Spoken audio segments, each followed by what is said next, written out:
Hey everyone, and welcome to this explainer. Today we're going way beyond the dreadlocks, the vibrant colors, and the reggae beats to uncover the profound religious, Pan-African, and fiercely anti-colonial roots of the Rastafari movement. Most of us think we know exactly what this culture is all about, but the history beneath the surface, it is vastly more complex and honestly fascinating. So let's just jump right in with a question that gets to the absolute core of the iceberg we're unpacking today. When you look at the symbols of Rastafari, what are you actually seeing? Is it a deeply held faith, a political uprising against systemic oppression, or, just a globally exported fashion statement? Section 1. Beyond the pop image. Most folks only ever see the very tip of this iceberg, so let's set the record straight right from the jump on what this movement truly is and who it represents. You see, the mainstream pop culture view usually reduces Rastafari to this laid-back aesthetic of, well, music, beaches, and fashion. But the historical reality? That surface-level image completely masks a fierce, complex, and strictly monotheistic religion. Born in the really harsh economic realities of Jamaica in the 1930s under a man named Leonard Howell, it's deeply rooted in Pan-Africanism and anti-colonialism. And today, it boasts nearly 1 million devoted followers worldwide. It's definitely not just a style or a musical genre, it's a profound way of life born out of resistance. Section 2. The Prophet and the King. To really understand how this all kicked off, we got to travel back in time and meet the foundational figures who unknowingly sparked this massive global faith. First up, we have the Jamaican-born activist Marcus Garvey. He started the Universal Negro Improvement Association in the U.S. to champion black rights and self-reliance, which actually earned him the nickname Black Moses. Now, Garvey fiercely advocated for black Americans to return to Africa, and he famously prophesied that a great black leader, a king and savior, would eventually be crowned in Africa, signaling a day of deliverance. Fast forward to 1930, and across the world, Haile Selassie is crowned Emperor of Ethiopia. For followers back in Jamaica who were suffering terribly under colonial rule, Garvey's prophecy was perfectly fulfilled. This monumental event is what inspired Leonard Howell to officially found the Rastafari movement, pointing to the new emperor as literally the living God on earth. And that connection to the emperor is entirely literal. The very name Rastafari comes directly from the birth name of Emperor Haile Selassie, Rastafari Makonnen. The word Ras translates to prince or dude. When he was crowned, he took the name Haile Selassie, which means power of the Trinity, along with these incredibly powerful titles like King of Kings, Lord of Lords, and Conquering Lion of the tribe of Judah. Those specific titles deeply resonated with biblical prophecies in the book of Revelation. Now here is where it gets incredibly fascinating, because there's a massive historical paradox at play here. While Rastafari has worshipped Emperor Selassie as the literal second coming of Jesus Christ, or at least a divine prophet who revealed his inner godliness, Selassie himself was actually a devout, lifelong member of the Ethiopian Orthodox Christian Church. He never accepted his own deification. In fact, historical accounts suggest it brought him a lot of sorrow and theological discomfort, knowing that people halfway across the world were elevating him to the status of God and Messiah. Section 3. Beliefs, Zion, and Babylon. So, despite the emperor's personal reluctance, the theologies surrounding him completely flourished. At its very foundation, Rastafari is a strictly monotheistic religion. They refer to the one true God as Jah. And if that sounds somewhat familiar, it's because it takes its roots straight from the Holy Bible. It's specifically derived from the shortened name of Jehovah found in Psalm 68. In the Rastafari faith, spirituality is deeply personal, but the two most important commandments are totally universal: to love Jah and to fiercely love and respect your fellow man. But they don't just take names from the Bible, they actually take their entire geopolitical worldview from it, drawing these profound parallels to the exiled Israelites in Egypt and Babylon. Rastafaris view their current state as an ongoing exile. To them, Ethiopia represents Zion, which is the ultimate promised land, a place of spiritual and physical repatriation. In stark contrast to that, they refer to Jamaica and the broader oppressive colonial Western world as Babylon. And Babylon isn't just a physical place. It represents systemic injustice, greed, and the absolute corruption of the modern world. So the ultimate spiritual goal is a complete rejection of Babylonian systems and a return to the purity of Zion.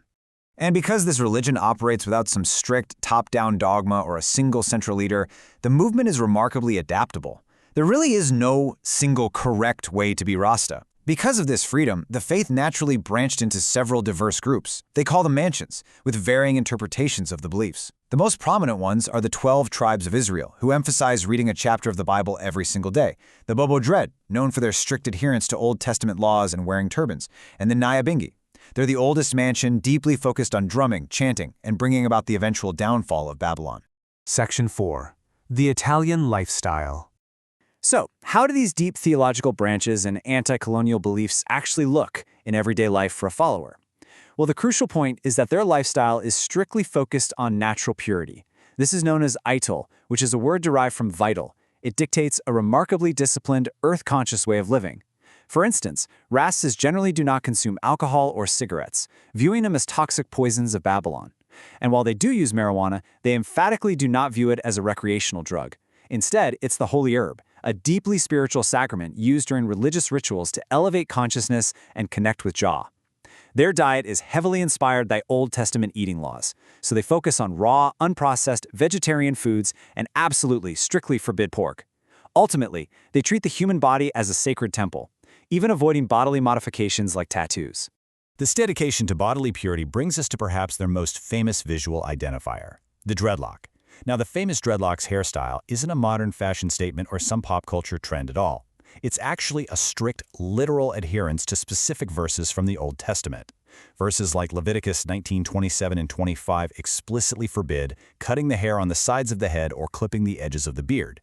So what the secular world sees as just a hairstyle is, to a devoted Rastafari, an outward act of biblical obedience and a vow of separation from society. And the visual symbolism doesn't stop with the hair either. Even the iconic colors you see everywhere have deep, specific meaning, drawn straight from the Ethiopian flag. Red represents the blood spilled by martyrs in the long, brutal struggle against oppression and slavery. Green symbolizes the immense wealth of nature, the lush vegetation of Zion, and a connection to the earth. Yellow stands for the wealth of gold in the sunshine of Africa. And black represents the black people themselves, their strength and their incredible heritage. Every single color tells a vivid story of identity, resilience, and hope. Section 5. Global Impact and Commodification. This brings us to the final and honestly perhaps the most ironic chapter of our explainer today, how a marginalized anti-colonial rebellion became a massive global commodity. The global spread of Rastafari is overwhelmingly due to one man, Bob Marley. Reggae music was traditionally a grassroots genre, deeply intertwined with Rastafari religious ceremonies and Nyabingi drumming. But Marley, who adopted the Rasta faith in his youth, used international hit songs like Exodus, One Love, and Jammin' to transform that ritualistic music into a massive global megaphone. He broadcasted Rasta beliefs of peace and resistance to the entire world. And interestingly enough, even though he lived as a very public Rasta, he was actually baptized into the Ethiopian Orthodox Church shortly before his death from cancer in 1981. But if we trace this evolution, Marley's monumental success triggered a profound shift in how the movement was perceived. Initially, during its founding years in the 1930s and 40s, the British Empire viewed the Rastafari movement as a highly dangerous anti-colonial threat. Followers faced severe police persecution, arrest, and marginalization simply for their beliefs and their dreadlocks. However, as Marley's music absolutely exploded globally in the 1970s, that fierce, rebellious message was unintentionally softened by the mainstream. It totally transformed. It went from a feared political uprising into a highly sanitized global pop culture and fashion trend, mass-produced on t-shirts and college dorm posters everywhere. Right around this exact same time of global expansion, the movement faced a massive existential shock. In 1974, Emperor Haile Selassie was deposed, and he passed away under mysterious circumstances the following year. For a faith that viewed him as the living, immortal Messiah, this news was utterly devastating. The reaction among followers was deeply splintered. Some folks simply refused to believe he was dead, claiming it was just a Babylonian fabrication. Others actually suffered a major crisis of faith and abandoned the movement entirely, while others rationalized that his divine spirit had simply transcended his physical earthly body, meaning Jah lives on eternally. Despite the devastating loss of their central figures, Selassie in the 70s and later Marley in the 80s, the movement strongly endures to this day. Which leaves us with this final provocative thought to take away from this explainer. When an anti-colonial religious movement born from extreme oppression and strict biblical principles gets turned into a global pop culture aesthetic, does that global popularity actually amplify its true message of liberation, or does it completely erase its original righteous rebellion? Thank you so much for exploring the deep roots of Rastafari with me today. Keep asking questions, and I'll catch you in the next explainer.